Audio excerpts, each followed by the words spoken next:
বলো তো আমি কোথায় এসেছি? বলতে পারলে না তো? চলো আমি বলে দিই। এটা খড়গপুরের জগন্নাথ দেবের মন্দির।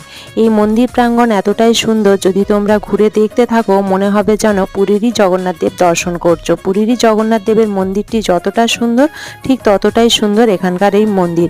এই মন্দিরের সমস্ত কারুকার্য কিন্তু একই রকমভাবেই খোদাই করা। দেখলে মনে হবে যেন পুরীরই জগন্নাথ দেবের মন্দিরটি দর্শন করছো। আরে দাঁড়াও দাঁড়াও, যাওয়ার আগে কিন্তু আমার এই ভিডিওটা দেখে কীরকম লাগলো সেটা কমেন্ট করে জানিও।